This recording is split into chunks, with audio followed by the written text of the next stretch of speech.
That's good. We record? Yeah. Okay. And I will call to order the, it feels weird to be back in this chair again.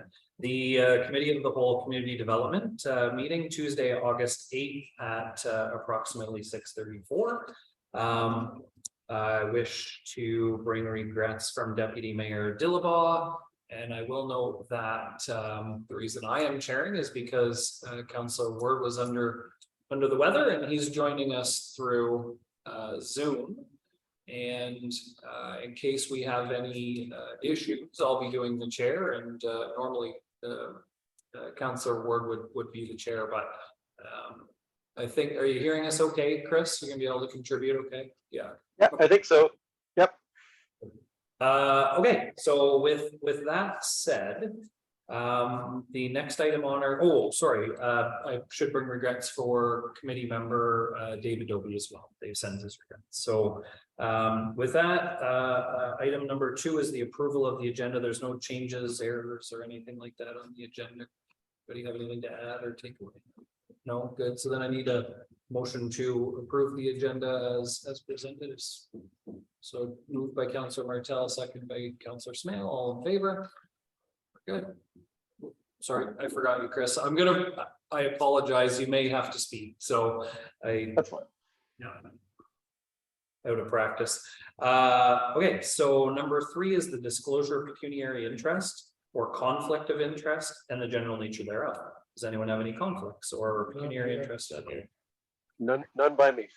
Good. We'll move on. Business arising from previous committee meeting minutes. If there are any, does anyone have any meeting minutes to discuss? Or any items from those meeting minutes to discuss? Nothing. No, nothing here. Hearing none, we move on to delegations and presentations, which there are not any. And number 6A1, which is the LIV, which is the application for severance 161-163 Shanley Road, Annable Designs on behalf of Simard. And to the development coordinator, if you bring that forward for us. Thank you, Chair. So we have a severance application at 161 Shanley Road. Approximately 0.3 hectare property with frontage on Shanley Road, Marjorie Street, and Adelaide Street. The property zoning is general commercial. There's a vacant 2-story commercial building with an attached concept hut, 2 accessory structures, and 1.5-story single dwelling on the property. The application proposes a new 0.18 hectare lot with frontage on Adelaide and Marjorie Street. There's an existing shed on this land that's going to be removed. The applicant provides that the intended use of this lot is residential, indicating that residential third density will be proposed. If you're following with my staff planning, this is going to to talk about the zoning bylaw here. So on the separate lot, a residential zoning would be more appropriate to propose new lot. Many of the permitted uses in the commercial general zone may not be compatible with the surrounding residential uses. But without further information confirmed regarding proposed development, a residential second density zone could be considered to remain consistent with the surrounding parcels. But the appropriate density could be explored further through the zoning amendment process. So we don't have to decide about residential density is appropriate right now. We'll get a zoning amendment application later. Just wanted to know that a residential zoning is more appropriate here once that land is not attached to the commercial building. You look at the surrounding land uses, they're all residential sections there. The applicant has been made aware that an environmental site assessment is required when a use is changed from commercial to residential. I understand they've already started or finished that process. You haven't seen the report yet. You can see that with the zoning application. Now speaking to the retained land, this will be about 1.2 hectares with frontage on Shanley Road and Marjorie Street. This parcel will own the existing commercial building with the attached concept, an accessory structure, as well as a single dwelling connected to the commercial building by a covered walkway. The single dwelling is not permitted in the commercial general zone, and staff are not able to confirm a legal non-conforming status here. It's understood from the application by the that the accessory structure and the portion of the concept is planned to be demolished, as well as structure connecting the residential building to the commercial building. The application indicates that proposed use of this land is both commercial and residential. So they'd like to continue with that residential use in that 1.5-story single dwelling as well as commercial use on the lot as well. So we'll need a rezoning there as well to permit that residential space. They also want to retain a lot smaller lot size for the existing commercial and residential buildings. That's going to create a lot coverage of about 44% once we shrink down that lot size. And the maximum lot coverage in the commercial zone is 30%. So that could be addressed in zone amendment as well. And once the appropriate zoning is in place, site plan control can be used for the routine parcel. So the conditions that we place on this evidence are that a zoning bylaw amendment is going to address lot coverage deficiencies and the existing single dwelling on the retaining land and establish an appropriate zone for the severed land to satisfaction of the township. Also, that site plan approval be obtained in the township for the retained land through the site plan control process. And that the buildings and portions of the buildings identified to be removed on the consent application be demolished to the satisfaction of the township. Thanks, Wendy. Fantastic. I think on this file, this is looks like a complex little severance, and then it looks like there's going to be more complexities as we go on. So good description of it. So let's have a discussion and go from there. So Councillor Ward, I'm going to give you first crack. Do you have any comments or anything that you want to say or add? I think maybe you're on mute. We can't hear you. Of course I was. Can you hear me now? Is that a better? That's great. Okay. So yeah, fair enough. So yeah, no, I to your point, this is an interesting one for sure. It looks good to me. I'm a little concerned just about what's going to be happening to the proposed lot. So just with regards to the R3. So I'd love to make sure that we have it come back to us, which is where when we do this, I think it's part of the proposal to make it R2 for now, and then if it does in fact become R3, then it'll come back to us to be rezoned. Is kind of where I would go with this one for sure. To the development coordinator, we don't have to decide any of that tonight, though, do we? The R2, we're just looking at the recommendation as it's written, correct? No, through the mayor, we don't have to decide what the appropriate zoning is right now. I just wanted to say that because we were required as a condition of the severance that parcel be rezoned to a residential zoning, just because those commercial, the uses that are permitted in the commercial general zone may not be compatible right to those residential uses that are on that street. So we would recommend that we have the condition, whether that be R2, which is the same as the lot beside it, or if the owner or applicant wants to make a proposal for it to be R3, we could consider that as well. So just, yeah, okay, just good. Kim, did you have anything that you wanted to?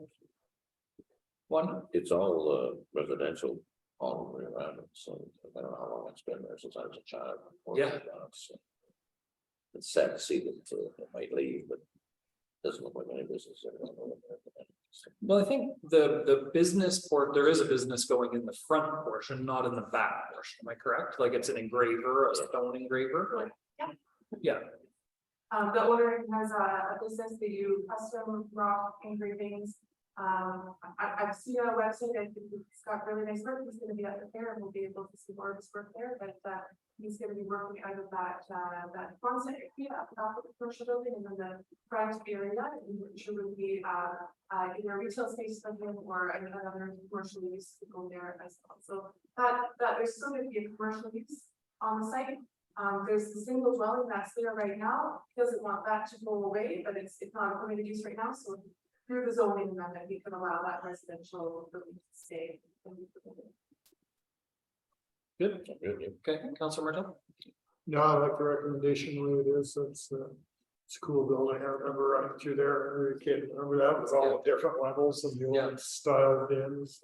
Yeah, I'm quite happy, and I'm going to speak, and I'm going to break, Robert's rule tonight, sitting in the chair, because there's lots that I wanted to say about several things on tonight's agenda. So I like the recommendation as it's written. I think it's well. I like the idea that the concrete strip that's in the back between those two houses is finally going to become we're gonna use up the lots, we're gonna get people connected to water and sewer, it's gonna, I don't see anything bad in it, we're trying to allow people to build in their backyards, create granny suites, create tiny homes, do all that sort of stuff, and we have lots like this that really are residential lots and should be used for it, so happy to see this move, or at least come forward. And I think the work that staff's done on it to this date is really good, so, yeah. Good. With those words, I need a mover for the recommendation. Moved by Councillor Ward, seconded by Councillor Smale. Further discussion? Hearing none, all in favor? Good, everybody's in favor. So one off the list.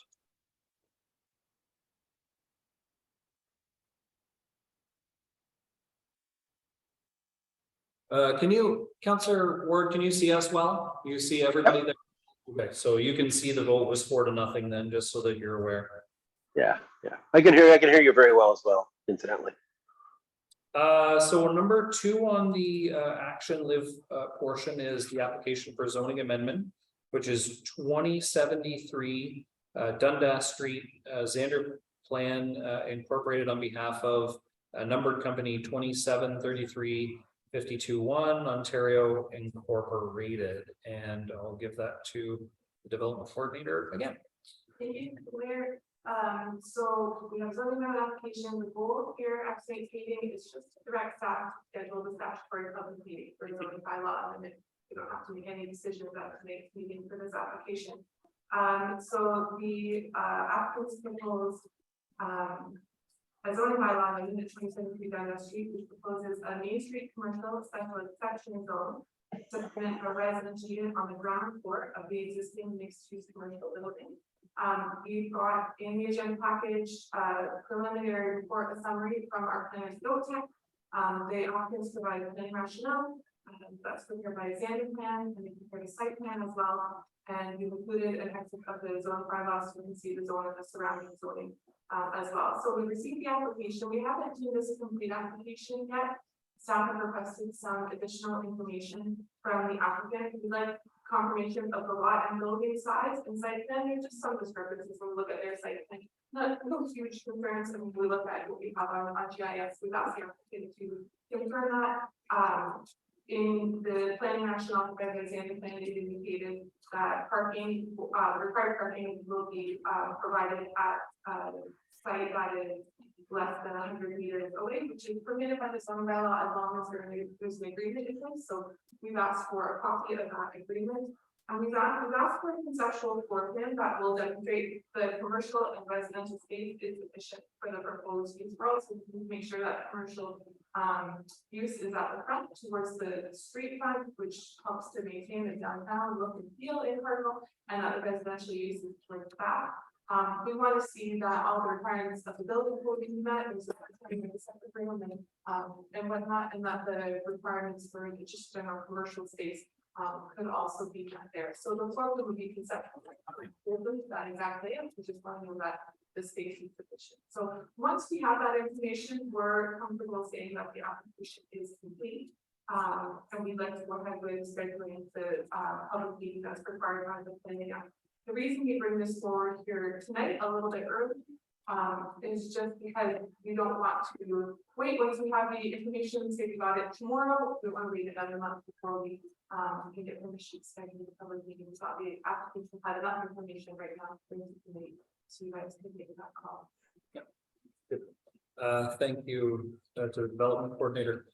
Just so that I'm super clear on this, is this a discussion and debate tonight on the merit of having ground floor commercial, or is this, as the recommendation says, that the committee directs staff to proceed with scheduling a public meeting once a complete application has been received for 2020 or 2073 Dundas? Mayor, all I'm looking for tonight is direction to schedule a public meeting once we have a complete application. Once that is welcome. Will committee have the ability to have a fulsome discussion and debate about this at another time? There will be a public meeting where we can see comments, and then ideally we bring it back to the this committee or goes to council for a decision. Timelines don't always align Wait, in order to meet the 90-day performance of the goal would be very high. We can and something that's important, we can certainly make sure that happens. I just, if all we're doing is scheduling a public meeting, I have no problem with moving the recommend or having somebody move the recommendation.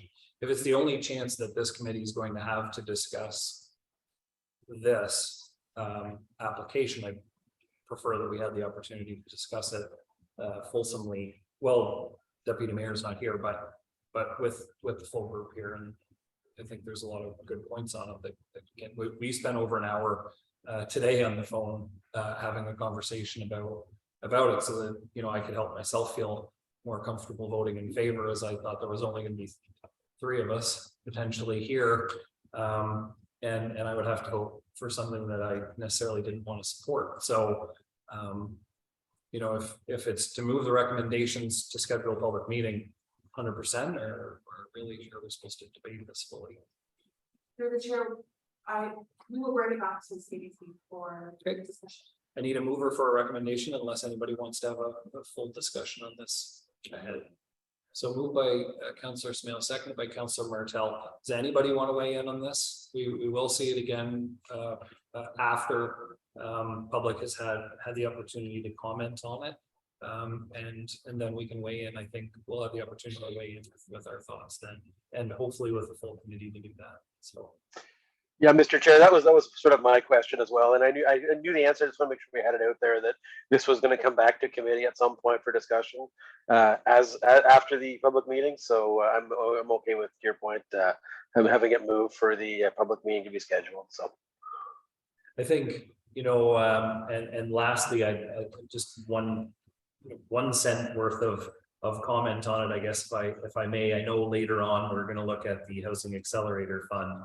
And we're going to look at, you know, those 7 suggestions in that, and in those 7 suggestions, this will be one of those suggestions, items just like this. And so it would be, to me, it would be premature to move this forward until we know exactly. And I know that probably doesn't qualify under the Housing Accelerator. Well, maybe it does. I mean, ultimately. So, you know, I think we're going to. I don't know how that discussion is going to go. I'm pretty sure how that discussion is going to go, but I think moving this after we make the decision or have the discussion about the Housing Accelerator Fund makes a lot of sense as well, because then it'll support those 7 recommendations. So not this supporting in advance. So yeah, that's the only 1 cent that I wanted to add. So moved and seconded, right? Done? Yes. Okay, so further comments? Just a question. So when you bring that up, so what's going to come up is using the downtown core as a residential instead of a commercial. The discussion we'll have later on number 4 under the Housing Accelerator Fund recommendations includes conversion of commercial to residential. We will be discussing it. That's potentially what you're seeing in this is what you could see in others. So we'll have that fulsome discussion at number 4, and it may affect how this discussion happens when it comes back. Awesome. Okay, so moved, seconded, further comment, seeing none, I'll call the question. All in favor? Schedule the public meeting. All right, tree canopy and natural vegetation policy. I think this one's the book. This should be brought into further review. Last meeting in July, it was reviewed, some discussion, but no real clear direction. So looking for further reference to what the committee is looking for. Are we going to remove things, modify, completely overhaul? At your discretion, so looking for direction at this stage. See where the committee wants to look at it. Perfect, thank you. So we're aware of the topic tree canopy and natural vegetation policy is required by the province to have implemented. Right, so we have to have a policy. What's in it is what's open for debate. How aggressive or how easy that is what's open for debate, but we have to have it. That's why we're reviewing it. The chair, we have to add it. there is no direction from the province that's been implemented. In any way, shape, or form, no matter who I talk to, as to what needs to be in it. What doesn't need to be in it, Is that- all of the conservation authorities. Give their 2 cents worth of their ideal dreams, so as a clerk, so then I just be able to put that together to see what. It's interesting for sure. I will say, and I took the time to read others around us, and ours is very similar. You know, very similar to all of our neighbors. It's nice to see that ultimately when we do approve something, whether ours is slightly different. We've discussed this at Tri-Municipal Council of trying to align those policies as much as we can. So that's good. Again, we had a good discussion about this today, as I feel strongly about a couple things in this document, but well, let's open it for discussion. So Councillor Martel. Thank you, Mr. Mayor. I also read through it pretty thoroughly. I had a couple of questions. This is just through the chair. This is just for lands owned by the municipality, correct? The chair applies for township owned property as well as future development. Okay. And as well as industrial. We're mostly focused on future development. I missed the question, the full question, sorry. Was it that it applied to the entire township? Was that the? So the question was, does it only apply to the township? Right, okay, so. It doesn't, it applies to everybody? It applies to development as per planning acts as well as township land. It does not apply to normal farmer agricultural practices. So that's And be careful, because the way I want to say this is going to make it a pecuniary interest, so I would have to be careful. Can I further your question a little bit? So just going to 6.1. And I struggle with the wording in 6.1.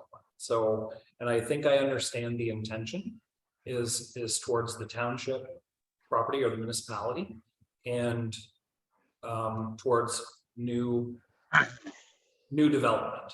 But I struggle with that it says removal on properties and development within the township. To me, that means everyone's property. Right, and interpreting that, it would mean that if Councillor Smale wanted to cut down an apple tree in his backyard, he'd have to follow practices of an arborist or somebody else before he decided to cut down his own tree. And I think I just want clarification, is that what the intention of 6.1 is? Or is it just, or should it say maybe removal on municipal property and new development within the township? through the chair to make it easier for clarification. That wording. I would feel like I want to support the tree canopy thing. I think, you know, obviously we have to, but I want to try to find a way that I can get, you know, behind it. 6.1, the way that it was written is I struggle with the way that it was written, because I just don't think that, you know, the township should be forcing people to consider, you know, how they maintain their property and how they cut the trees down. I think, you know, we do that by our example, and we require that through development. I think that makes a heck of a lot more sense. So if I could make a suggestion, then it would be consideration like for tree removal that is set on municipal property, and new, or I don't think future is the right word. I think new development probably is the right word. If I could make a suggestion for that change. Do we have to ask for the support of committee to do that, or yes? Chair always recommended to discuss any proposed changes. Yeah, so with the committee, and if we get Yeah. an idea, then I can incorporate that for the committee. okay, so I am still not 100% clear. This is all of the municipally owned property in the township, or all of the properties in the township? Property, all property. but it's focused on this owned property in future But new development. it's applicable to my place, to Waddy's It could place. be, yes, but we're trying to gear less in that field to more technical land, development land. And it's more of a guiding principle. Not saying that you have to just do that to for your own private thing. It's a That's guiding what the principle. mayor's trying to clarify, to gear it away from private landlord. Yeah, I came in with the understanding this was just for municipally owned properties. That changes everything. Okay, let's continue the discussion. You said you had questions. Do you Yes. want to continue? 3.5, tree removal, pruning or maintenance. Or develop, buildings, structures or development projects being undertaken by the township. I'm assuming that is going to keep us safe if we want to move a tree along the canal and doing that, that would say. Township development. Can you just repeat the section number? It is section 6.3.5. The tree requires removal, pruning or maintenance where the branches or limbs interfere with existing utility conductors, sight lines, drainage, buildings or structures, or development projects being undertaken by the township. And it is determined that removal is necessary. So if we're cleaning up the rocks along the canal, that would qualify as a development project being undertaken by the township. Through the chair, I left that development or buildings or structures. So that way you can kind of interpret this. If you'd like to make it more clear cut, I can add further wording to that. To be just general facilities and property. No, that's, I like the interpretation of the aspect of it all. It makes it a lot more flexible. That's all I have. Thank You're good? I was going to bring up section 6.1, but you don't speak for me, so I don't need to say anything. I'm over jumping, overzealous. Kim? You know, it's all good stuff to me. But I would agree that if you have your own property, you should be able to determine, you know, what trees to cut down. But we do it. That is by the way. Good. Councilor Horton?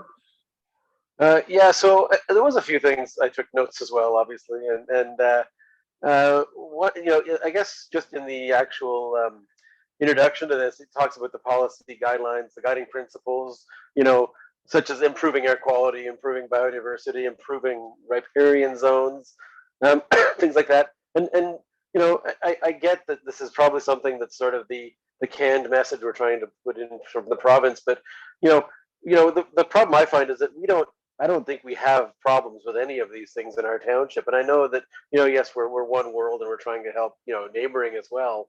But, you know, there was a lot of areas where it was, you know, things like, you know, where if we replaced like will with could, and what was the other one?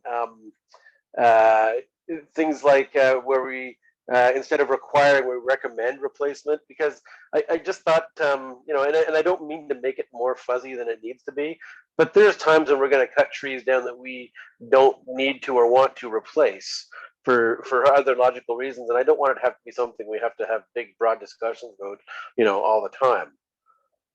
So, you know, so I was a little concerned about some of this, and I thought that we could use some softer language and just make it a little easier to make it more of a recommended policy instead of it being required in a lot of cases.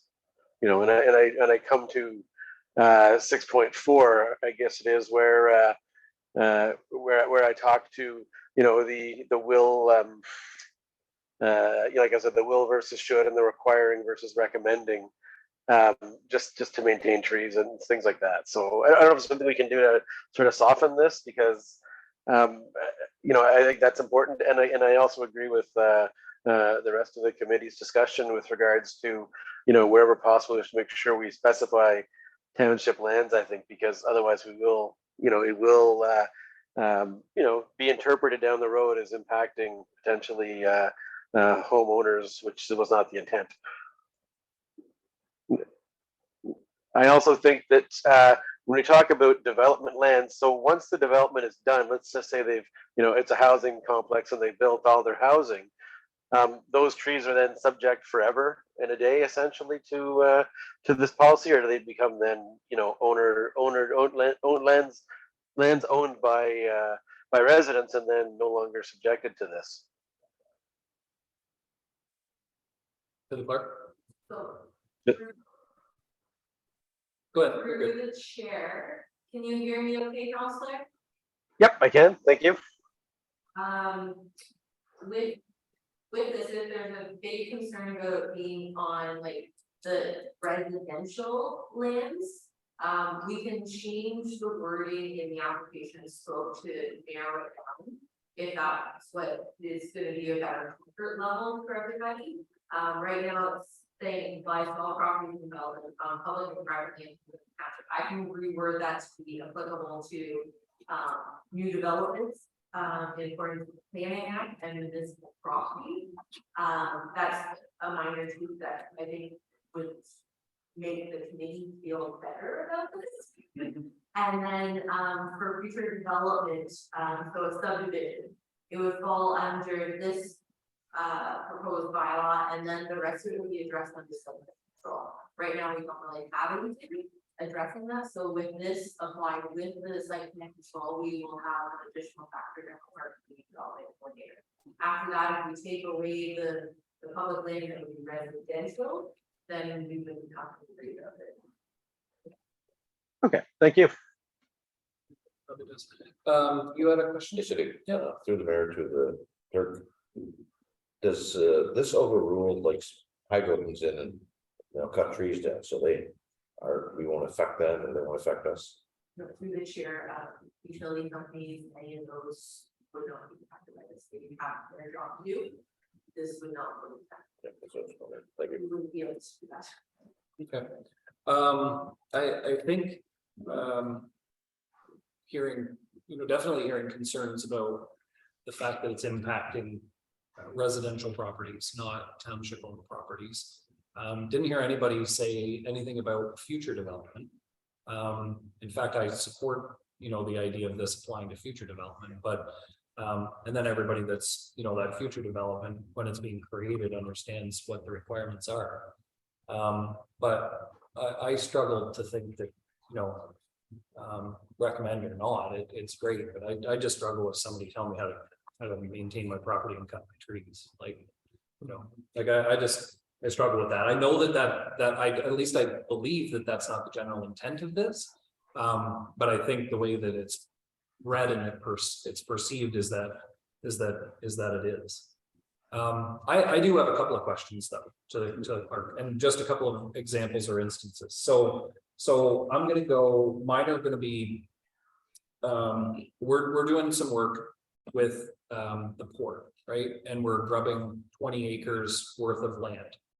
And there's like, who's gonna count the trees that we grub out there? And when we do grub those out, where are we replacing them? Because obviously we're taking them out to create a new purpose for that property.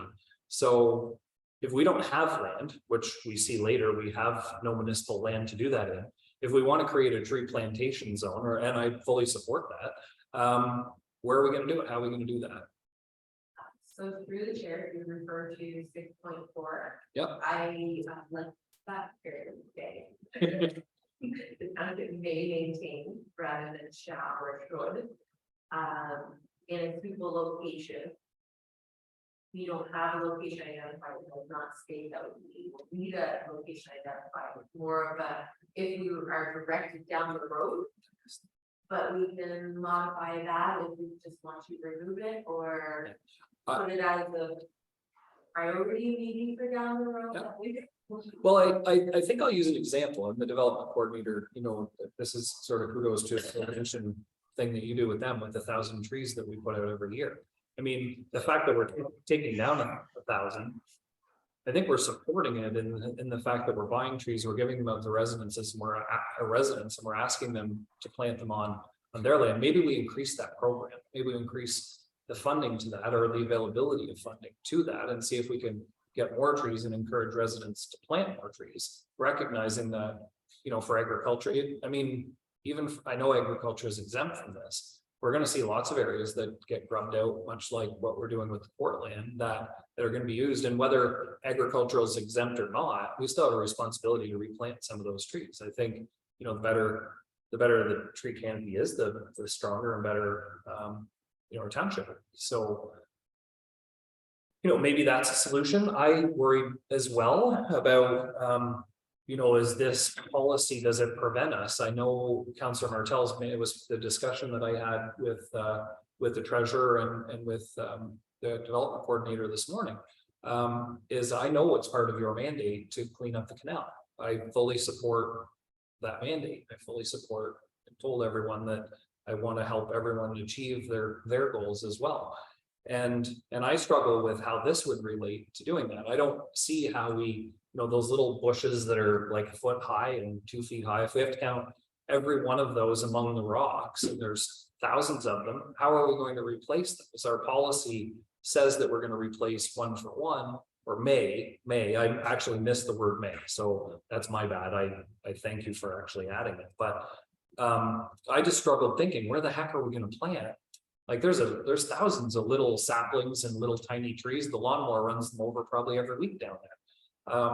And they continue to grow and get bigger and more plentiful among those rocks. And it makes me think of during the last term at the end of Upper Gallop Canal Road, where the two bridges are, how we had let that area get out of control. It was wild with parsnip. It had sumacs everywhere, and the last council wanted it cleaned up, and staff did an absolutely fantastic job cleaning up that area, cutting down all of those trees, making that area a used area, but maintaining some of the foliage that's there. But I struggle, would we even be able to do that project today under this canopy policy?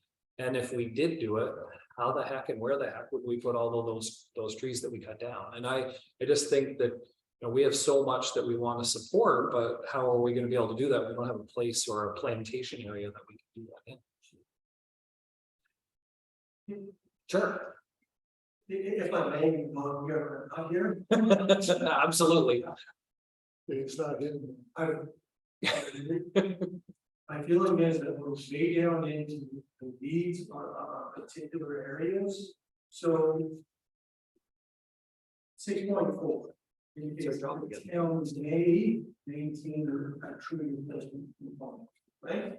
That tree replacement component may very well be what we do with sanitation every year, where we contribute $500 for sweet things. And distribute them to the private property. You're replacing, right? Those particular components. But part of that, so we run that program, and after 10 years, we planted several trees on private property. All we're saying in 6.1 is, before you just cut down that tree that we gave you to plant 10 years earlier, consider pruning it, maintaining it before you cut it down. We're not saying you can't cut it. What we're saying is, it's part of that whole entire cycle. It's right. We know we're going to have to cut down trees that are, in poor condition, in areas where we've been let go, like in Redmond now. We can establish the program, but I don't see anything, and we can tweak this. Certainly to add more lumber, but there is no iron flag that we're going to restrict residents. We're going to restrict our township operations. What it is indicating that this is more of an education policy than it is anything else. The value of trees, and we recognize the value of trees, and we're going to try to you know, maintain the trees where we can. Where we can. To create a much better environment. That is, in a nutshell. Like I've heard it, and I look at it and I see, It's, I see where you can go there, but. From an enforcement standpoint, I don't see anything that is leading in that direction. policy creation is a council and committee role, correct? So it is our job to get into the weeds when we didn't create this policy. Right? We didn't write this. We didn't ask for it. It was brought to us as a requirement of the province. So with all due respect to the comments that you made, it is our job to get into the weeds on this, right? It's an overarching piece of policy that we didn't act for and we didn't create. We're required to have it forward, and it should say what we want it to say. What? Fair enough, but the policy is a high level document, not specific location. Fair enough, but the policy that we create, I'm going through and I'm saying things where the policy, depending upon how it's determined and it's used, may have unintended consequences. Those are realities, and when we put a piece of policy together that we don't want it to have those. We spend all kinds of time trying to fix them. Like, no, I don't want to debate. It's why I phoned these guys today, to avoid this part of this conversation, actually. So that we can have it then and not now. There's a lot of things in this policy that we, quite frankly, we didn't ask for. We don't need them to be in there. They create burden that doesn't, and considerations that don't need to be considered, and we don't even have answers for. Like, it's a piece of, like, how about when we do ditches and we do, or do we as a township consult an arborist every time we take out the ditch, you know, the brushing machine? We hear complaints often with the way that we brush it out. I certainly got a few phone calls last time we used it on Ventnor Road about that specifically. How does this policy apply to that? I just have a couple of comments, so I don't care. Sure, absolutely. I think the policies, meant for like the boulevard, if you have a new development, a new subdivision, isn't it usually customary that you plant trees on people's boulevards and that's township property? I don't know if you do that here, but in other small towns, right? Chair, in a subdivision requiring one tree per. And you put on the boulevard area, which is technically still township property, right? You have a sidewalk and you have, I don't know. Through the chair, and then the subdivisions we're working on right now, there are no boulevards. Okay. They're gonna be planted on the residential property, not Not on the township property. The township's going to be planting like one curve the development. for the developers. Okay. So when I think of that, that's what I think of, is that this is what this is for. Yeah, development. Yeah, it's not for individual properties. And when you talk about ditches and things like that, I mean, it's not a bad idea for townships to have somebody with some knowledge. Like, I know Prescott has a horticulturalist, their municipality does. He does the gardens out in front of the library, whatnot. But there's, I mean, I don't know what your staffing looks like for maintenance. But if you have somebody that at least has the background or the knowledge of what you should be cutting down or how you should be doing it, you know, that's very helpful. And then you'll get fewer complaints in terms of just going in and hacking something down. And in terms of the canal, there's a lot of invasive species in there that are growing up trees that are killing them anyway. You've got to get rid of those invasive species so that you can actually clean it up and plant things that are going to be sustainable. Right, so there's a lot of ways through this. I think you can get around. But you're right, the language is important. That's all I have to say. You know, I think that the general intention of this is good.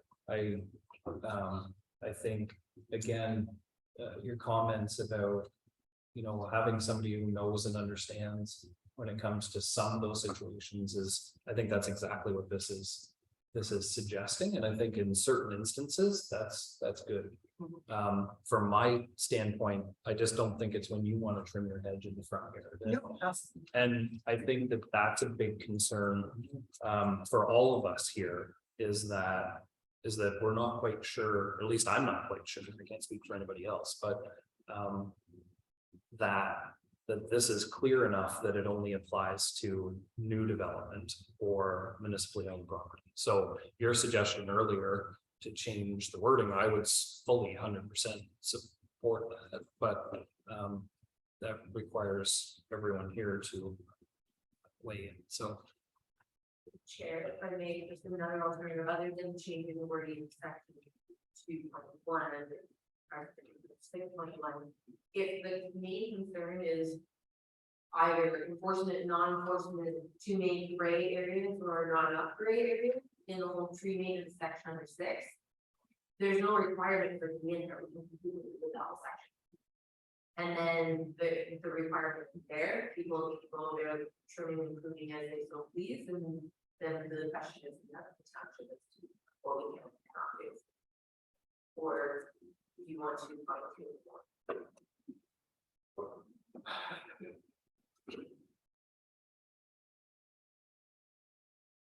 We can have it as an overarching. Feel good policy thing, here's the education portion, here's goals, here's things down the road, here's information as to what it can help, what tree canopy and what natural vegetation it can do for the environment, for the public, and just avoid the trees. Yeah, and I think that would be my liking, but I'm not everyone, I just, I struggle telling people what they can do and not do with their property. B, from an enforcement standpoint, like I see it as an absolute nightmare to put a policy like this forward. That isn't more of I fully support the idea of having a policy that we do our best to follow, but I just don't understand. There's so much that I don't understand with it, like how the heck we do it, where, when, how do you enforce it? What's the penalty for enforcement? Like, what if I cut a tree down? And if it's. There's no real enforcement on this other than through administration. Through planning and public works, we really need to step up to this under the commercial maximum work. Not a lot, even things moving, you know, huge on the road is through site control and so on. Or future development, so. So things, etc., where we can build additional things. I see, I think both of you guys have speech already, so. Yeah, I just want just information to Kim, through David, the clerk or the CAO. I do believe we have somebody that coming in and checking trees, though, because I remember when I was working as an employee, we brought first people in to check the Rooney Road. There's all these big, beautiful maple trees there, and I think 5 or 6 of them had to come down because he said it was a hazard. So I know we had it before. I'm pretty sure we still have it. Like when we need them. So if you need them, did you? Yeah, I just want to reiterate what you're saying. The wording of policy is very important. I think about the clean yards bylaw, The clean yards bylaw, I don't think was ever created to stop somebody from working on an old car they want to fix up in their backyard. Yet it does, and maybe we're not enforcing it, but the potential is there for enforcement. We really need to. We're not talking just about today, we're talking about 10 years from today when the new developments, our old developments, can we go in there then? Because during this policy, it's, and we need to be very, very careful how we word things. Rant over. You did far better than I did. Councillor Ward, did you have anything last that you wanted to ask before I make a suggestion? Well, when I just look back to 5.1, it talks about, it says the Township of Edwardsburg Cardinal shall take a proactive approach to maintain current tree canopy levels and work towards improvements. I almost wonder if, with regards to that one, because I don't know if we want to maintain the current tree policy, tree canopy versus maintain a healthy tree canopy level, and then just end that sentence right there. It would be, just a way to, because the healthy is something that I think we can leave in the hands of council deciding and future councils to decide. I do worry that it kind of I don't want it to impact a future council, for instance, that where we know the intent here is not to not to lock your hands from development, things like that. I just think it's important to try and get some of the wording down, to your point, to be less less restrictive, really. So, and I know the clerk took that message as well already. So Yeah. Yeah. Did you?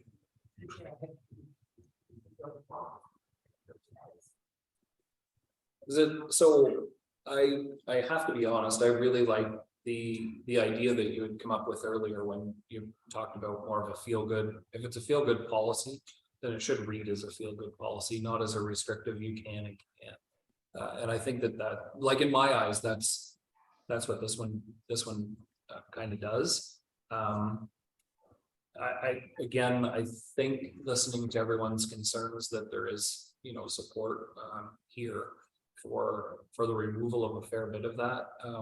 So is there a recommendation on this one? The chair showed from last month. My recommendation for tonight is there needs to be some revisions. I propose to direct staff. I've received clear directions from the discussion tonight that I can do some revisions and take forward. It will be in October. That's fine. No, that's and for good reason. And enjoy wherever you go. Okay, so do you need a motion then for that, or is it the discussion clear enough? Okay, I will do some revisions. for further discussion. Okay, thank you for that. Okay, so number 4 then, I think that's where we are. 6.4, which is discussion on the housing accelerator fund. And you want to lead into it a little bit? Yeah. We're pretty quickly on this. At the July community development meeting, members expressed an opportunity for funding from CMHC through the Housing Accelerator Fund. We've been working with Help Seeker to prepare an application and supporting information. At the end of July, council members reviewed our housing needs assessment that was prepared by Help Seeker, along with proposed high-level strategies for the application. Council selected 7 strategies that we used to form our application based on staff recommendation. That includes the housing assessment and the action plans for those strategies in this report. So I know not all members were here at council, so the benefit of our advisory members, and the council wanted to take another look at that. They're including the agenda package. So we continued work on the application based on those 7 strategies that were selected. Just want to share how we arrived at some of these numbers.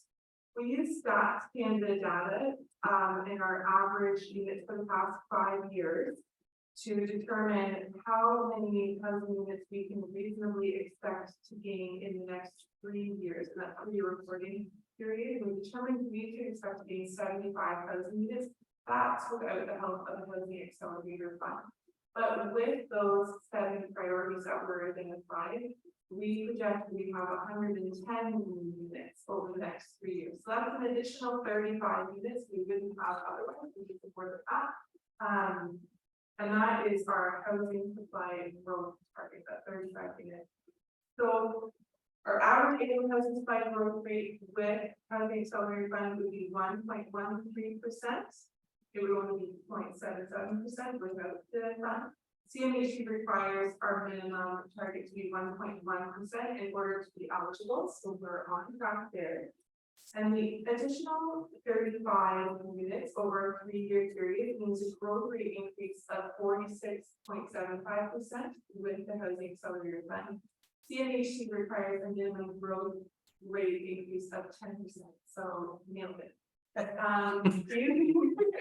Using the example we got from CMHC in their program material, we estimate with those 35 extra units, a total base funding of $700,000.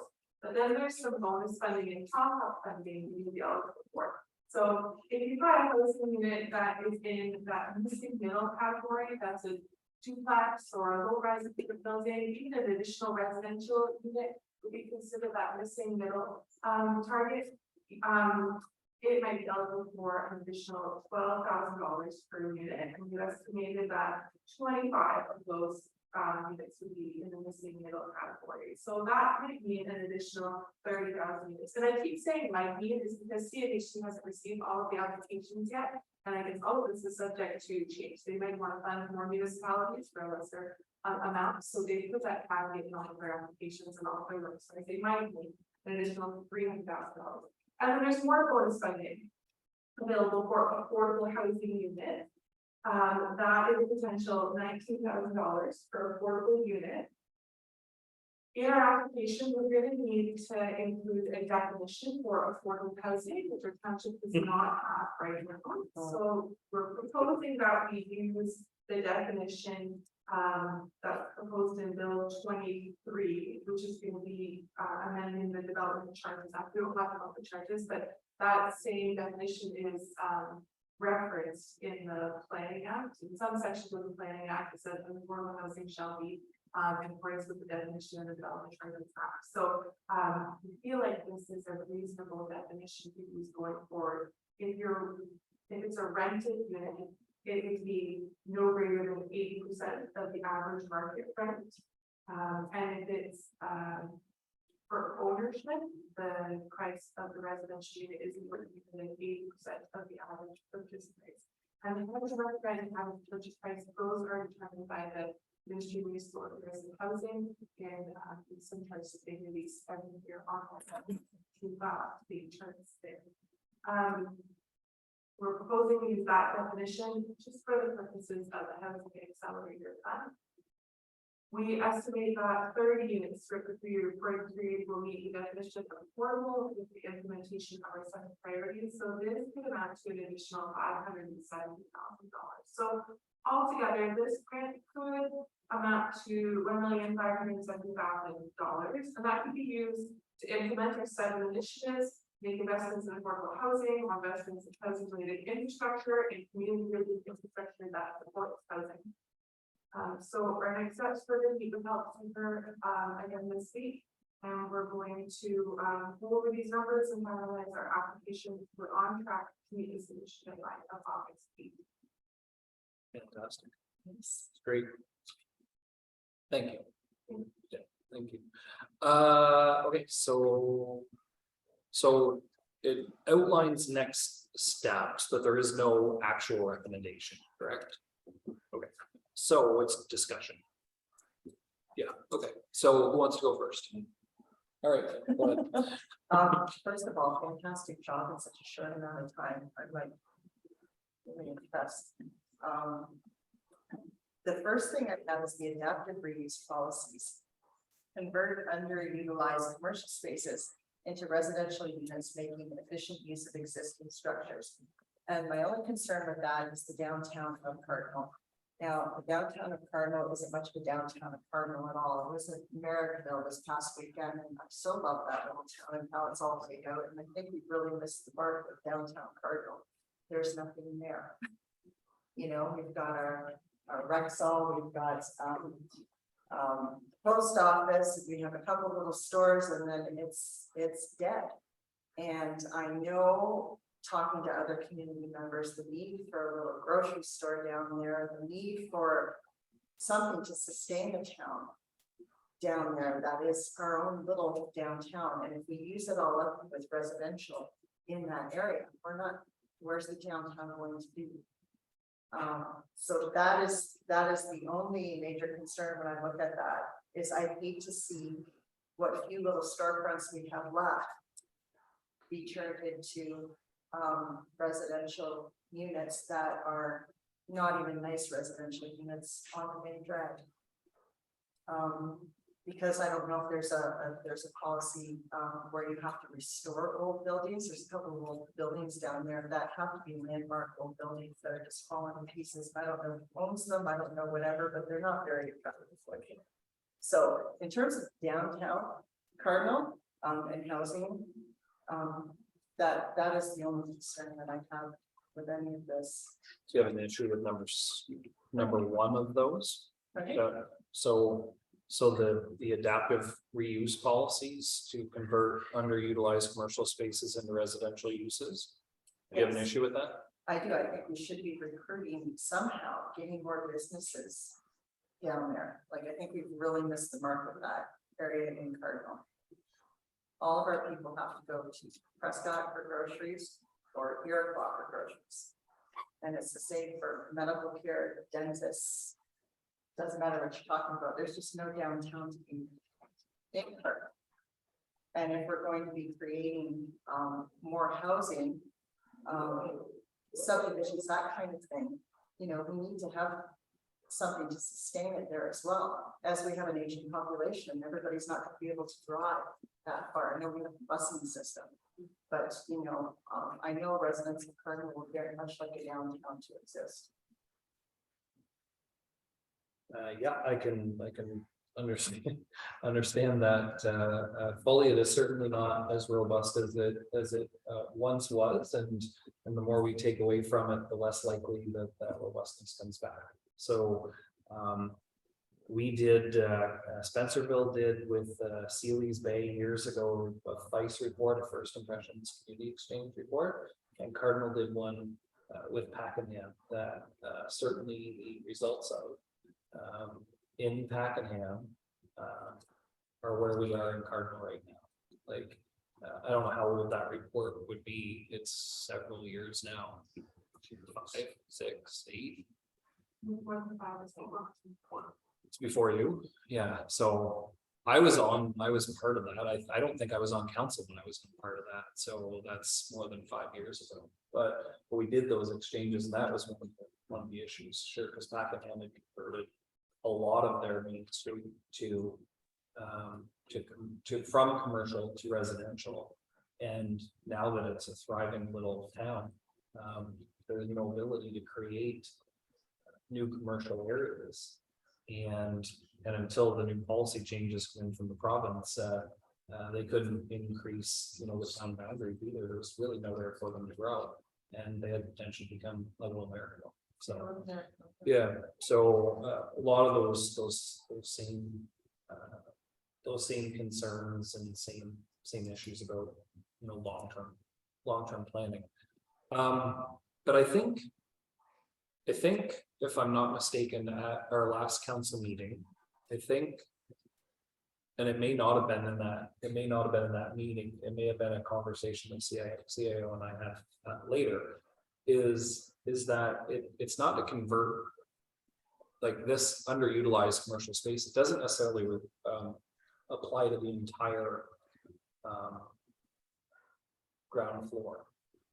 It encourages the use of much like what we would have seen on the earlier one that was on here, was that a portion of the ground floor, the rear of the buildings, be used for residential purposes.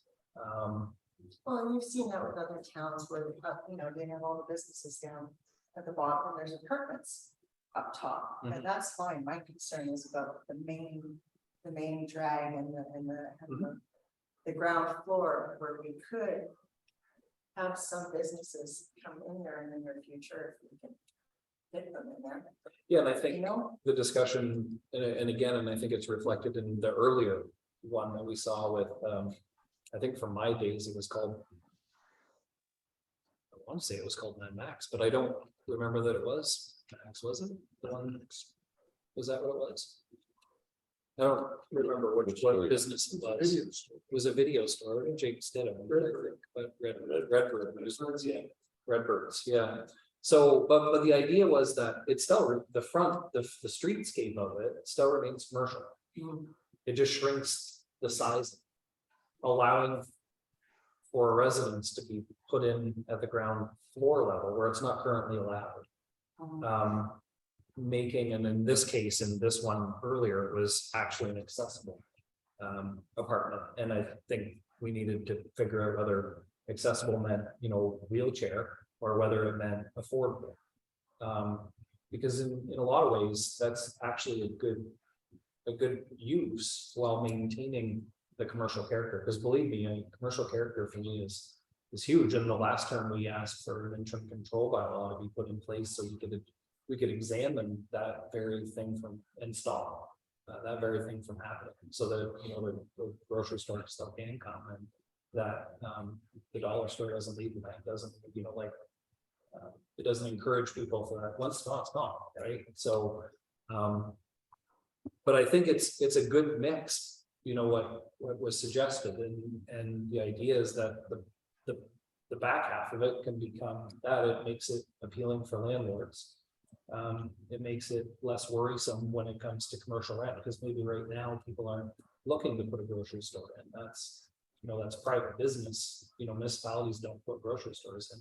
They create environments in which people want to put grocery stores in. So I think creating that environment does that, and helping landlords make sure that they can pay the taxes and pay the rent and fill up their buildings, while, you know, helping in a housing shortage. It's not necessarily a terrible idea. I struggled with it a lot when we first discussed it last meeting. I certainly got hot about it a little bit, but then after more consideration, I was kind of like, you know what, it's not terrible. You know, it's not kicking out existing businesses. It's not stopping the ability for them to come. It's still creating and still keeping areas while addressing housing needs. No, well, there isn't now. There isn't now. There already is such a limited space down there now, but I hear you. Yeah. That's what I had to say. No, that's good. It's good. It's what we're here for, right? Well, through the chair to the committee, Tim, if anybody's been around, like I've been around a lot longer than a lot of people in here right now. But everything in Kemple is going to 43 highway. Their downtown core is disappearing. Prescott, everything's going north. We're going north. We have the mall now and everything. Like, there's no buildings left to be commercial. The hotel's gone, apartments, the doctor's office went apartments. Where are you gonna put commercial? There's no property to build commercial in down. Like, our downtown core is completely, I don't know what word to use. Non-existent anymore. We got the drugstore, the post office, that's it. There's, like, you know, you have one hairdresser down on Bridge Street, I believe, and then you got the new laundromat at Boar's Nest. That's the only business we have. Like, there's no other place to build there, even to bring businesses in. So we have to look to the north. Like, if, I mean, we own the land, I believe we do, where the whole Brinks is at the municipality. That's gonna be your prime property for somebody who's in the grocery store. We get the 2 subdivisions built in there. I mean, it's about the only place you can, unless we sell these land behind the tennis courts, and we just go to the back 40 for more businesses. But Cardinal really didn't set up to accommodate businesses, Yeah, and you know. I think, you know, Kim's mentioned it, you've mentioned it. I think we all recognize that growth is coming. It certainly came to Kempville faster than they thought, and I think it's coming. It's going to come to us faster than maybe what we're anticipating. And it shows, if you read the statistical data, the age of children 0 to 14, I believe there's almost a 10% increase from 2016 to 2021, from 1,030 some kids to 1,147, if I remember the stat correctly, which, you know, indicates that we should be fighting to make sure our schools stay open as well. But if young families are coming, you're right, they're looking for, you know, commercial spaces and stuff like that. But the reality is that there is a need for housing as well, and we're creating policies that allow us to build in our backyards and create granny suites and do other things. So creative solutions to housing, I think, is important as well. I mean, that's what this whole thing is. So I don't know, I support it more than I did before. I don't know that I 100% support it either, but I accept that if if it creates a situation, it's a slippery slope. You know, it's just, and I find it a slippery slope for sure, because we certainly experienced it in the last council where we saw like two businesses actually, you know, not have their leases renewed and CIP money used to fix up an upstairs on that very same building, and then the whole building turned into residential. And, you know, we certainly struggle with that because it's not what we want to see happen. So, we want to create an environment where they thrive. So, sorry, Council Ward, I didn't see you. Thanks. Oh, that's okay. You know, and I think it's, you know, all these 7 statements that we have right here are, they're kind of guiding principles. And when, you know, let's assume we fast forward a little bit down the road and we get approval for these initiatives. That's when we'll take the language that, you know, put our slant on some of the language in these, the adaptive reuse, for instance. You know, I think to the mayor's point is, you know, we can go out and write down the rules, which is, you know, it's the back half of a building. It doesn't exceed more than, pick a percentage, if you will, of the floor space on the ground floor, has back access, things like that. And I think we have to flesh those rules out. But the reality is, as well, is that extra rent income, where they might have had warehouse space before, a lot of businesses are going away from sort of the warehouse storing of the product on site. In a lot of cases, we see it all the time, right? With, you know, go buy a cell phone, they never have them in stock, for instance. So it allows them to use that back space to not have such a burden of costs and you know, and become a more modern business, but also then be able to reap some revenue from that back area, which should help them to at least, you know, be able to weather some of the difficult storms, you know, the ebbs and flows of business. So, you know, I just think that, you know, this is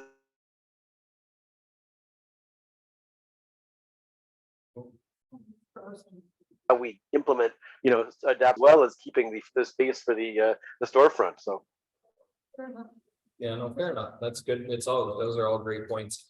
It is a guiding set of principles. You know, I struggled with this one in particular, right? I support for the most part the rest of them, but I really struggled with this one because the last thing I want to see is commercial spaces turned into residences. I don't, but it's a policy and it's, yeah. We can set them on an individual basis as well, right? We don't have to say yes to, we have one that's earlier. I guess a question sort of back to being a guiding document, is that something that in a planning world then, like would in that, well, I don't want to get myself in trouble. Probably already have. These principles, like if we put them in place and somebody wants to turn some, like a commercial building into partial residential, they would use this policy as part of their planning rationale, would they not? The chair, no, the policy hasn't been created yet. It's goals and objectives and action plan on how we're going to do that, but we haven't done it here. Yeah, great. Okay. Yeah, that's part of the discussion. Yeah. Okay. All right. I can support them the way they are. I think you've done a great job with them. I think it's fantastic that the report that came as quickly as it came, it certainly you know, is fulsome. It's a big report. There's a lot of statistical data and a lot of information in that report. And it's good. It's good. I think it's a document that we can put on a shelf, and it will help us. I don't mean slow us down. I mean actually help us. It's one of those ones that will go on a shelf, and when things come along that we need a document just like this for, we'll have that at our fingertips. I think that it's money well spent, and it will put us leaps and bounds ahead of our neighbors that maybe have not done this. So I think, you know, from a council and from a staff perspective, I think this document's a great thing moving forward. So, so we don't need to do. Sorry, Chris. Oh no, well, actually, I was coughing. But the only other thing that I could think of, by the way, in this document is just that statement about average market rent. When we were looking at, I didn't write it down, darn it. Just up above, we talked a bit about, that 80% rule. Is that the average rent of the township, or the county's average rent, or the provincial average rent? Or do we have to define that maybe in our definition as well? The chair is the county's average, but Actually defined by each municipality too. And we're good, then we can move on from this one. Everybody's had their say, Yeah, just one quick question, Mr. Mayor. as many as you like. Through the mayor to whoever answers this question, do we need to send this housing and assessment thing in with the application? yes. We needed to do it. So my concern here would be more of it, we get the call, yeah, we're gonna give you the money, but first we want you to send us in the pictures of the 65 apartments and buildings that have more than 5 stories in Edwardsburg Cardinal. This report is a little sketchy in spots. The chair, the report is based off of information from Stats Canada. So yes, we recognize we can't have any apartment buildings with 6 stories or more. We found a few things that we thought could use some refinement or revisions, but we're not basing anything in our application or action item off of what we found to be inaccurate. So I think the report serves its purpose for us for the grant and still has some great information that we could use. Great job getting it together so quickly. Thank you. Okay, moving on then to number 5, which is township owned vacant lands. We asked for this, I believe, at last council meeting. So I think it was council or at a committee meeting in the past, so that we would understand what we had as inventory lands or township lands, in case Habitat for Humanity came along, or some form of affordable housing through counties or something like that came forward. What land we might have available to do that, correct? Is that, yeah? And there's not much. There's not much. I don't know that there's much to talk about. Unless somebody has something they want to add to it or say. I think it's more of an information item that's put in there. I thank staff for compiling it. I think I had a question, and I brought it forward earlier about 2190. When you go to Google Earth, 2190 brings you to a different location than what the map indicates. We've clarified that your map is correct, Google Earth is wrong.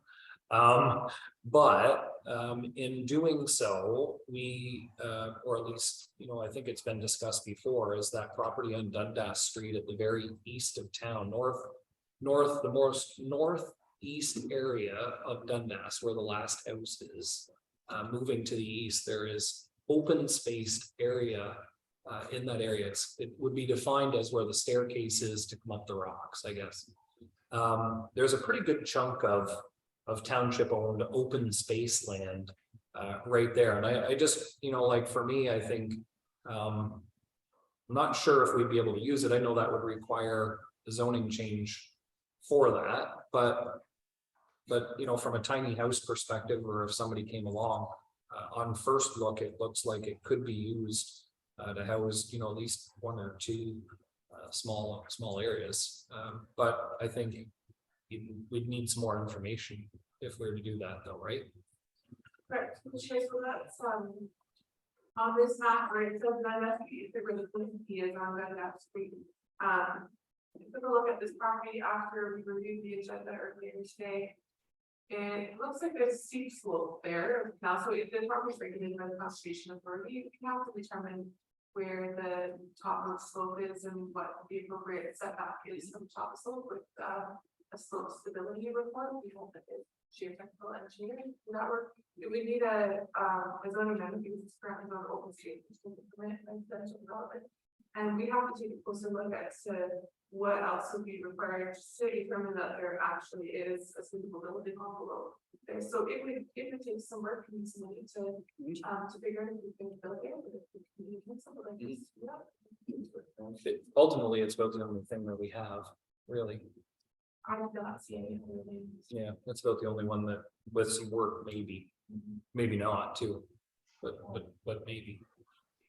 Mr. Mayor, sorry, Yeah, do we know the acreage of the Albert Street lot, by the way? I didn't catch it and I forgot to ask earlier. It just was one of those days, but you know, it says it's an undersized lot, but I don't know how undersized that is, to your point, you know, for, you know, tiny home potentials, right? no water and sewer though. Through the chair, I have looked that up. I just don't know. Okay, no, that's fine. I just, like I said, I just sort of was wondering with that one, because if it's near the end of Albert Street, I don't know what the land ownership is around the end of Albert Street, but it does obviously dead end there behind the baseball diamonds and the community center, right? So anyways, okay, thank you. Yeah, at the end of your old street. Yeah, no, there's this guy, this little lot on the end of it. Did you have a question Yes, or a comment? I just asked, I need to ask you a question, Mayor. You're talking about number 6, the land use of room. No, down, right. Okay, but at Dwayne Crawford through the mayor to the clerk, is that not the sewer line that comes up and through there? Yeah, I will read it. Oh, sorry, Dave. Sierra, sorry. Pardon me. I apologize. There is a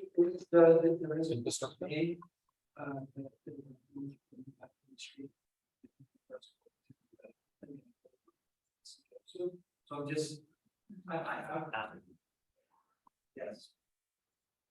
So, So the land. yeah, there's a portion of that land that would not be known for that one, I'm just not sure where that fourth thing is on that property, so that should be a consideration that we would have. To invest. That's all I want to clarify. Yeah, so ultimately, at the end of the day, we don't really have much. I think that we don't really have much. Even if we wanted to be a partner, we don't really have much. Sorry, when we said. Through the chair to answer, Councilor question earlier, it looks like it's about 1,100 square meters. So, other side, if you want to make sure we have a little bit of water. It doesn't have one. That's at the end of- Oh, right.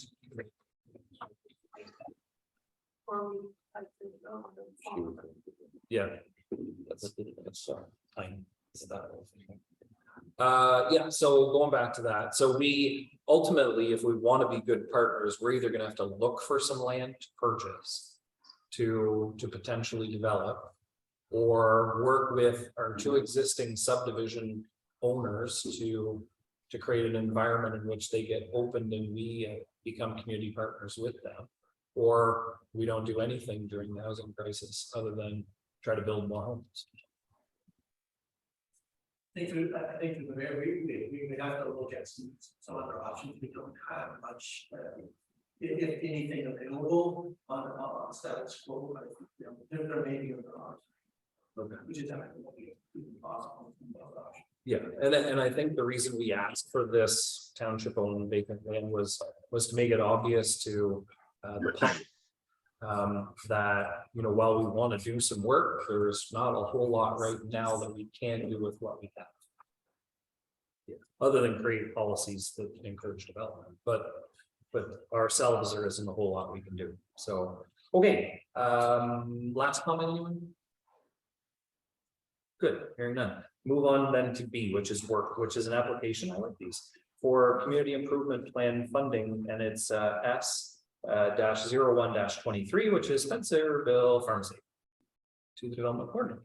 We have an application funding from the pharmacy, they've taken advantage of this funding before, but they're still eligible for some more dollars under the property and facade improvement program. They have there's a backlit sign in the building, and two maybe backlit sign, the sign probably was installed in the previous owner, only highlighting on the left side of the campus, so they lighted up now, but it's not all of it up. So they would use funding from this program to do some updates to the汛section. Give us some photos, they're eligible for $1,557.80 is what they have left for this program, so they've given us a quote for the project being $2,022. So the recommendation would be that the committee approved their application reimbursing 50% of the eligible cost to complete the property financial improvements to a maximum of $16 million. Thank you to the development coordinator. It, you know, from a Spencerville pharmacy, what used to be an RBC, a bank left, everyone was doom and gloom for the longest time.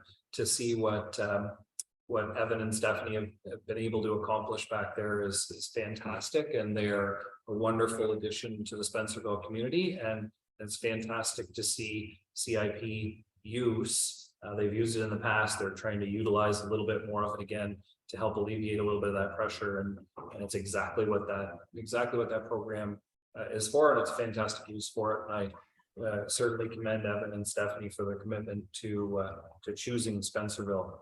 Does anyone have any comments before I call for the recommendation to be moved and seconded? Just through the mayor, through the chair, sorry.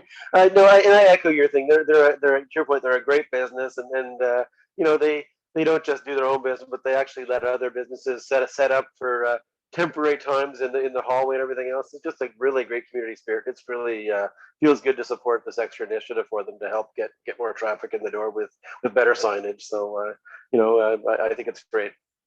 Yeah, well said, Councillor. Further, no, I need a mover then for the recommendation. Moved by Councillor Joe Martel, seconded by Councillor Chris Ward. Last comments? Hearing none, all in favor? Good. And next, hey, a recreation report. I'm looking forward to this one. Rachel, you are on excuse me, the recreation coordinator. Sorry. You are bring your report forward. Hosted the Cardinals Week on July 15th. We have 8 games and the Johnson River Falls hosted their swimming at Johnson Pool on July 30th. 17 and 126 participated. And the township staff was except at the Recreation Association to farm and the team for the season. Right, Robert and Sarah and Kate Garland for coaching the team. Christine Sloan and the two murals at our facilities. Our recreation department has funded Long House Lab with 41 participants on July 12th, and we are also going to do Calypso tomorrow, August 9th, with 22 club. Grove Inc. held a week-long summer camp at the Spencerville Arena this past week. The township will be hosting a junior lifeguard competition at the Johnstown Pool on Thursday, August 10th. Seth Dundas has also decided to host one on August 11th. We are attending both with both Cardinal and Johnstown junior lifeguard club members. The Fairgrounds Grass Festival will be held on Spencerville Fairgrounds from August 9th to 13th. The Spencerville Arena will be open from August 18th to 13th for individuals to use the calendar. In partnership with the Community Development Coordinator, Recreation staff will welcome 140 cyclists to the Capital Waterfront on August 12th as part of the Great Waterfront Trail Adventure organized by the Waterfront Regeneration Trust. If members of council would like to join staff at the restaurant from 9:30 a.m. to 11 a.m., please coordinate with the Community Development Coordinator. Seven Nation Conservation is hosting a 2-day fishing camp at the Legion Lake Park on August 16th and 17th. The date Rule back fishing derby will occur on August 26th at the Legion Lake. There will be 65 boats and 130 participants for the one-day event. the township will be offering another boot camp style adult fitness class starting in September at the Johnson Community Center. The kids art class program partnered with the Sensible and District Optimist Club will begin in October. This fall will be offering 4 sessions from October until February. And the senior exercise path run by the CPHC out of the Johnstown Community Center will begin on Friday, October 6th from 10 a.m. to 11 a.m. Thank you for that information, Rachel. So does anyone have any comments or questions for the recreation coordinator while she is here, or the update that she's brought forward? Councilor Martel. Through the charity recreation coordinator, Christine Sloan's work, was that she donated her time? Share it to Councilor Motel, no, the township. Awesome. Okay, thank you. Anyone else? Yeah, Mr. Mayor. Yes.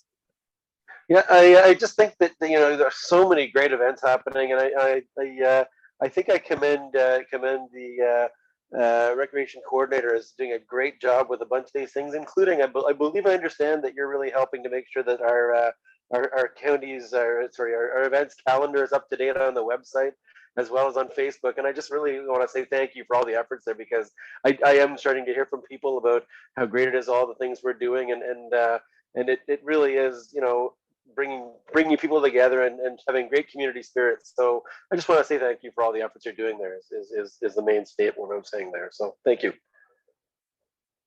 Good comments, Councilor Ward. Further, anyone? The programs are great. I was already talking to him about Uncle Fit. I'm going like 8 times a week. Yes. I think we're doing a fantastic job. I Yeah. agree with what Councilor Ward just said.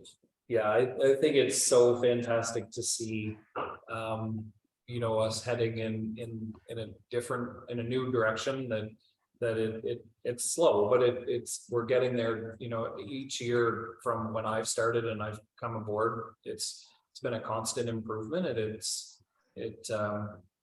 you know, the staff, everyone that is there, so welcoming, and they're so good. Like Charles has done camp with the kids in the past. He's doing Johnstown coming up soon, but everyone is so fantastic with all of the children, and I, you know, the lifeguards at the pool, the experience that I've had with everyone is great, and I can't wait to continue, you know, over our 4 years here to watch it, you know, grow it, you know, at the rate that it's growing. I think everyone's doing a fantastic job and should be commended. I will say, you know, I've been watching the junior lifeguard stuff, and I wish that I had the opportunity to attend, because I think, you know, I was watching South Dundas posts, and they're going to do it, I think, on the beach at Iroquois, if I'm not mistaken. And watching sort of their social media, and then I saw our social media, and it's kind of a nice friendly competition, and I think it's a really cool way to get engagement and way to get things going. So, you know, fantastic job on that. On a note that some may know or some may not know, but part of your presentation is about the Bluegrass Festival. And just this week, I know Kim was in and made a presentation to us, you know, about for community grants and funding, and, you know, received a good amount from the township. But this week, Neil Lumsden, I think he's the tourism minister, I'm not sure, but he was in Brockville with Minister Clark and made the announcement that they donated $6,512 towards it was for tourism and festivals and that sort of thing, and they were, you know, promoting what they had done in Leeds and Grenville. And one of the things they're supporting is the South Grenville Bluegrass Festival to the tune of $6,512. So I think it's worthwhile mentioning that as well. So, and we wish that group nothing but success. So good, thanks, Rachel. Anybody else? No. Good. All right. So inquiries, notices of motion. Anyone have any inquiries or notice of motion? Counselor? Through the chair, can we, I'd like to propose that we can get an action or discussion item. I'm assuming on an administration and operations agenda that we create a land recognition statement. We seem to be behind the Yeah. curve on this, and we really should set an example. We've certainly had that discussion. That is something that staff will be bringing forward at some point. Do we want to add it as an item for discussion, or do we want to just wait for a staff report to come? Through the chair, either will work, but we can certainly, for September, October, that's from the committee and council for. I will say this, and I know this isn't a discussion or a debate, but I will say, I think, in my discussion with each one of you and with staff, that everyone supports the land recognition statement, that everyone supports land recognition. And that it was a priority, I think, of all of us to bring forward some kind of a statement to that, and just, waiting for that to come forward. So good for bringing it back. That's good. I have one, if everybody else done. Chris, did you have anything? Sorry, Councilor. Yeah, no, that's okay, no problem. No, nothing at this time, actually. I have one probably coming up next month, but we'll see how that translates, so. Okay, and did you have anything about that? No. Okay, so I had one, and it's first it's an inquiry, and I guess the inquiry would be, is it possible to have a report from staff about, Highway 2 is under construction. This past weekend we saw a considerable amount of traffic with lane closures in both ways at times, and we saw EDR routes on Kane Road and Cedar Grove Road, which I know that we don't want. I know I fielded a number of phone calls and a number of complaints this weekend about transport traffic and car traffic. So is it possible, and maybe this isn't a council function, but maybe it helps council understand so that they can communicate better. Is it possible to have a report from Jewel Kavanaugh on the potentiality of what we do and how we deal with road closures or 401 traffic when Highway 2 is the way that it is? I know there's bags still over the signs, and I think that there's a lot of, I know we talked several times this weekend, and and what we do tonight is, I don't know what to tell residents, to be honest, in this case. So for sure, I can give an update on a couple of those items right now. I had a chance to speak with the director of operations. We did speak with Jewel Kavanaugh. For the EDR, the reason why there's bags over the signs is because there was active construction on the road. It can't be an EDR. So I do have a copy of the EDR that came up from the county that diverts it up to 21 and then over to 18 and then back onto the 401 networks. So it goes north. So where we would normally direct people south towards the County Road 2, it now takes about the 416 to the 21 and then over. If the closure is between Cardinal and Iroquois, then they would exit onto Highway 22 and go up all the way to Highway 18 and then over. So stay strictly on county roads. As far as the what we decided is for the construction that's happening in 401 right now towards Cornwall. It's supposed to go till August 10th or August 12th, I believe. So we decided to leave the signs up until that point on Kane Road to discourage at the very least heavy traffic going there. But there really should be at any time no transport trucks on that road anyways, because it should be staying on paved roads, not gravel roads. And if there was a situation where the 401 was completely shut down, the EDR would actually go up to 21 onto the proper highway. I do have a copy of the CDR, so I can send that to council. So can we include it for the AO next week so that it's a matter of public record, so that if we need to share something, and we can even ask questions maybe at an appropriate time, and because Sure. inquiries probably isn't the right time, but I just.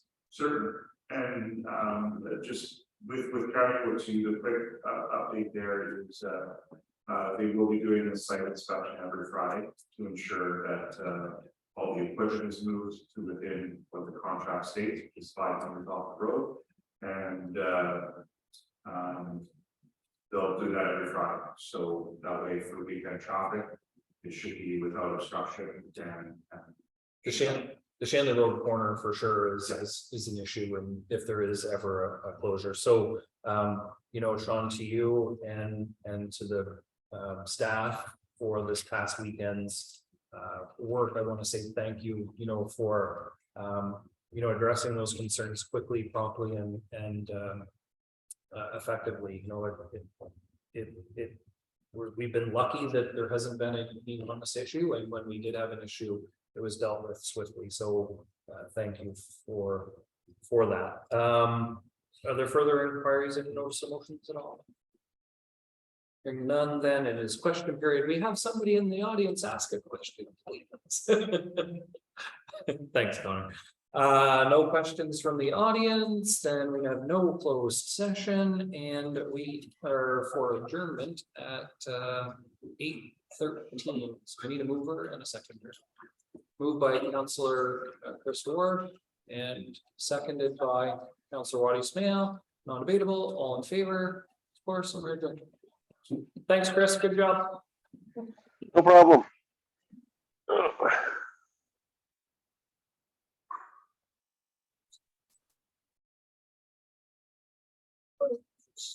That way.